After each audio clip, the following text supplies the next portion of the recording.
আজকে এই ভিডিওতে আমরা আলোচনা করব আইসিডিএস কর্মী ও সহায়িকার প্রশ্নোত্তর সম্পর্কে। যে প্রশ্নগুলি তোমাদের পরীক্ষার জন্য অত্যন্ত গুরুত্বপূর্ণ রয়েছে। তো সেক্ষেত্রে যারা প্রিপারেশন নিচ্ছ শুরু থেকে শেষ পর্যন্ত অবশ্যই ভিডিওটি দেখতে থাকো। যারা ভিডিওটি দেখছো অবশ্যই লাইক করে দেবে। তার পাশাপাশি আইসিডিএসের ক্লাসগুলি নিয়মিত পেতে হলে অবশ্যই চ্যানেলটি সাবস্ক্রাইব করে রাখো। তো দেখো, আজকের প্রথম প্রশ্নে বলা হচ্ছে দেবী চৌধুরানী মন্দির কোথায় অবস্থিত? এই চারটি অপশানের মধ্যে কোনটি হবে কারেক্ট আনসার? দেবী চৌধুরানী মন্দির কোথায় অবস্থিত? তো এই প্রশ্নের সঠিক উত্তর হয়ে যাবে জলপাইগুড়ি। জলপাইগুড়ি হবে এখানে কারেক্ট আনসার। এবং এখানে তোমরা অবশ্যই মনে রাখবে দেবী চৌধুরানী যে উপন্যাস, সেই উপন্যাসটি রচনা করেছেন বঙ্কিমচন্দ্র চট্টোপাধ্যায়। এটাও কিন্তু পরীক্ষায় আসে। এখান থেকে দুটি প্রশ্ন গুরুত্বপূর্ণ রয়েছে। প্রথম প্রশ্ন হচ্ছে দেবী চৌধুরানী মন্দির কোথায় অবস্থিত? জলপাইগুড়ি জেলাতে। এবং দেবী চৌধুরানী উপন্যাসটি রচনা করেছেন বঙ্কিমচন্দ্র চট্টোপাধ্যায়। পরবর্তী প্রশ্ন থেকে বলা হচ্ছে পশ্চিমবঙ্গের কোথায় উষ্ণ প্রস্রবণ পাওয়া যায়? এই প্রশ্নের কারেক্ট আনসার কী হবে?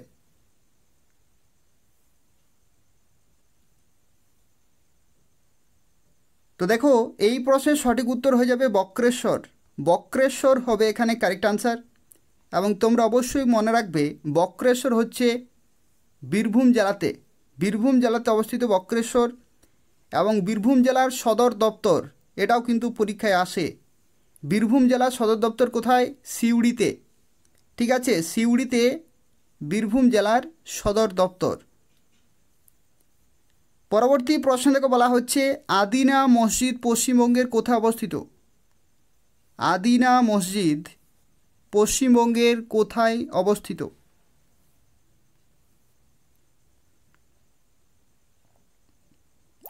তো দেখো, এই প্রশ্নের সঠিক উত্তর হয়ে যাবে মালদা। মালদাতে অবস্থিত আদিনা মসজিদ অত্যন্ত গুরুত্বপূর্ণ এবং ঐতিহাসিক একটি স্থান। আদিনা মসজিদ হচ্ছে পশ্চিমবঙ্গের মালদা জেলাতে অবস্থিত। পরবর্তী প্রশ্নে বলা হচ্ছে বিখ্যাত বানেশ্বর শিব মন্দির কোথায় অবস্থিত? বিখ্যাত বানেশ্বর শিব মন্দির কোথায় অবস্থিত, কোন জেলাতে? এই চারটি অপশানের মধ্যে কোনটি হবে কারেক্ট আনসার? তো এই প্রশ্নের সঠিক উত্তর হয়ে যাবে কোচবিহার। কোচবিহার হবে এখানে কারেক্ট আনসার। পরবর্তী প্রশ্ন থেকে বলা হচ্ছে কোন ঐতিহাসিক স্থানটি বড় কোঠি নামে পরিচিত? কোন ঐতিহাসিক স্থানটি বড় কোঠি নামে পরিচিত? এই প্রশ্নের সঠিক উত্তর হয়ে যাবে হাজারদুয়ারি প্রাসাদ। হাজারদুয়ারি প্রাসাদ, অপশান বি হচ্ছে এখানে কারেক্ট আনসার। হাজারদুয়ারি প্রাসাদ, এবং এটি মুর্শিদাবাদ জেলাতে অবস্থিত। পরবর্তী প্রশ্ন থেকে বলা হচ্ছে ঘুম রেলওয়ে স্টেশন কোন জেলায় অবস্থিত? ঘুম রেলওয়ে স্টেশন কোন জেলায় অবস্থিত? তো সঠিক উত্তর কি হবে? সঠিক উত্তর হয়ে যাবে দার্জিলিং জেলাতে অবস্থিত। দার্জিলিং জেলাতে, দার্জিলিং জেলাতে অবস্থিত। এবং এখানে তোমরা আরও একটি প্রশ্ন মনে রাখবে, ভারতের সর্বোচ্চ রেলওয়ে স্টেশন যেটা হচ্ছে ঘুম রেলওয়ে স্টেশন। ভারতের সর্বোচ্চ রেলওয়ে স্টেশন হলো ঘুম রেলওয়ে স্টেশন। পরবর্তী প্রশ্নে বলা হচ্ছে বাংলার গ্র্যান্ড ক্যানিয়ন কোথায় অবস্থিত? বাংলার গ্র্যান্ড ক্যানিয়ন কোথায় অবস্থিত বা কোন জেলায় অবস্থিত? তো এই প্রশ্নের সঠিক উত্তর কি হবে? এই প্রশ্নের সঠিক উত্তর হয়ে যাবে পশ্চিম মেদিনীপুর। পশ্চিম মেদিনীপুর হবে এখানে কারেক্ট আনসার। পশ্চিম মেদিনীপুর। পরবর্তী প্রশ্নে বলা হচ্ছে পশ্চিমবঙ্গের কোন স্থানটি বাকিংহাম প্যালেসের অনুপ্রাণিত? এই প্রশ্নটি খুবই গুরুত্বপূর্ণ। আরও একটি প্রশ্ন রয়েছে, এই প্রশ্নের সঠিক উত্তর কি হবে? পশ্চিমবঙ্গের এমন একটি স্থান যেটি বাকিংহাম প্যালেসের অনুপ্রাণিত। তো এই প্রশ্নের সঠিক উত্তর হয়ে যাবে কোচবিহার প্রাসাদ। কোচবিহার প্রাসাদ, অপশান এ হচ্ছে এখানে কারেক্ট আনসার। পরবর্তী প্রশ্নে দেখে বলা হচ্ছে নিম্নলিখিত কোন লোকনৃত্যটি পশ্চিমবঙ্গের সঙ্গে সম্পর্কিত? এই চারটি অপশানের মধ্যে কোনটি হবে কারেক্ট আনসার?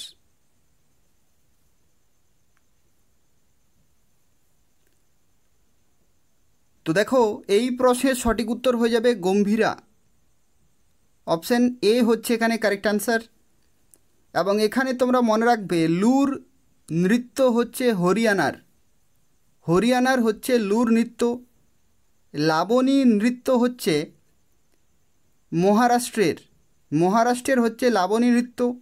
এবং বাগুরুম্বা হচ্ছে আসামের। আসামের দুটি নৃত্য কিন্তু অত্যন্ত গুরুত্বপূর্ণ, একটি হচ্ছে বাগুরুম্বা আর একটি হচ্ছে বিহু। এটাও কিন্তু পরীক্ষায় আসে। বিহু, বিহু যে লোকনৃত্য সেটি কিন্তু আসামের অত্যন্ত গুরুত্বপূর্ণ এবং জনপ্রিয়। পরবর্তী প্রশ্ন থেকে বলা হচ্ছে যামিনী রায়ের বিখ্যাত চিত্রকর্ম কোনটি? যামিনী রায়ের বিখ্যাত চিত্রকর্ম কোনটি?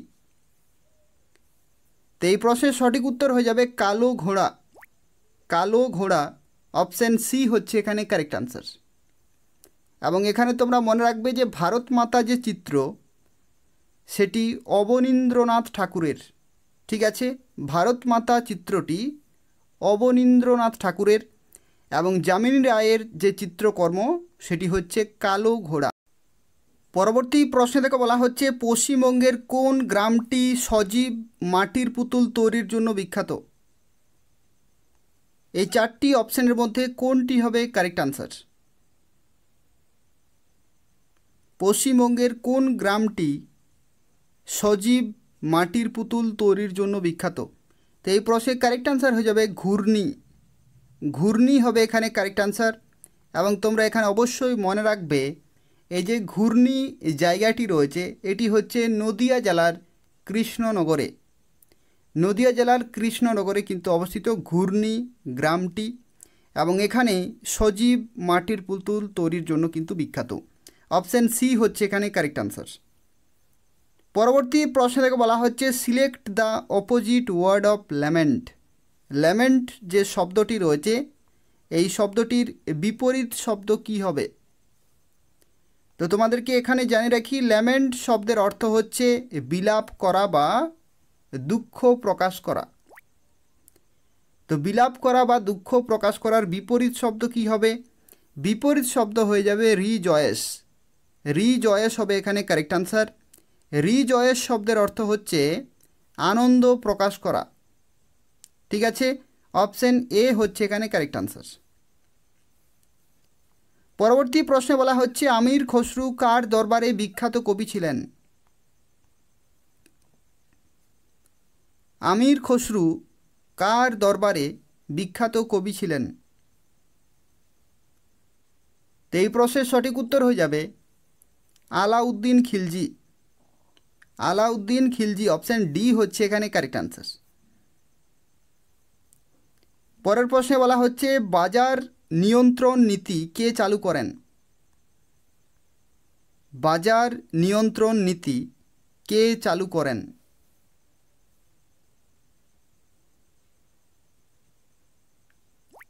তো এই প্রশ্নের সঠিক উত্তর কি হবে? এই প্রশ্নের সঠিক উত্তর হয়ে যাবে আলাউদ্দিন খলজি। অপশান ডি হচ্ছে এখানে কারেক্ট আনসার। বাজার নিয়ন্ত্রণ নীতি চালু করেন আলাউদ্দিন খলজি। পরের প্রশ্নে বলা হচ্ছে বঙ্গভঙ্গ কে রদ করেন? বঙ্গভঙ্গ কে রদ করেন?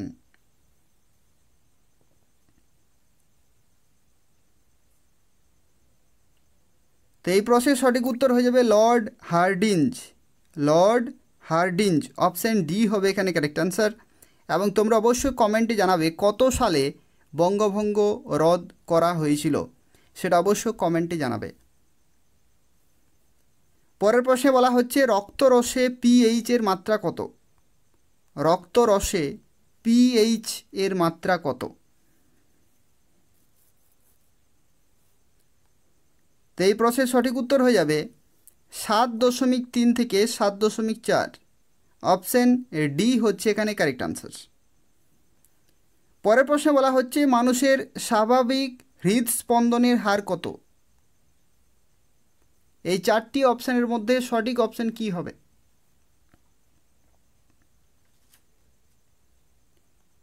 তো দেখো, এই প্রশ্নের সঠিক উত্তর হয়ে যাবে 70 থেকে 80 বার।